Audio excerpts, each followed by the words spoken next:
Devastation, confusion, anger, some of the emotions of Springfield, Virginia families feeling after their loved one was killed in an armed carjacking yesterday afternoon, and the two suspects arrested are teenage girls. Stephanie Ramirez is live in Southeast D.C. near Nats Park with the very latest tonight.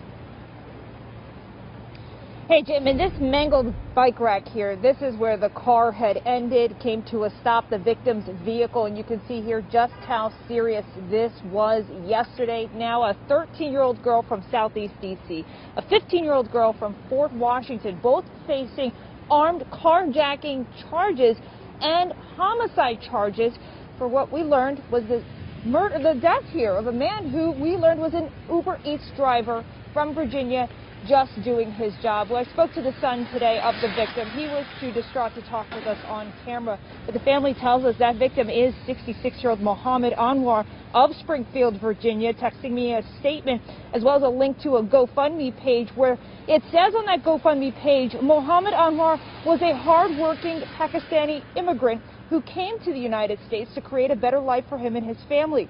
He was simply at work yesterday evening providing for his family when his life was tragically taken in an appalling act of violence. There were witnesses to this. Here is what one neighbor thought he saw. Right around the 4:30 time frame, I heard lots of yelling and screaming. There seemed to be some sort of a domestic dispute happening with two folks in the car. And D.C. police say that ended up not being the case. Instead, the two teenage girls tried to carjack Anwar using a taser. He was critically injured and pronounced dead at a hospital.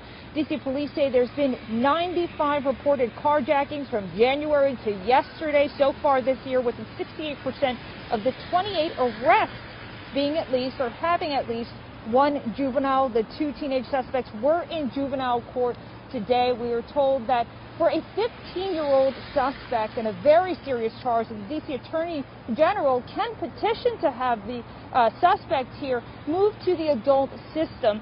We're still trying to find out if that is going to happen, but we can tell you that in D.C. it is against D.C. law to have a 13-year-old suspect removed from the juvenile court system. I'll toss it back to you.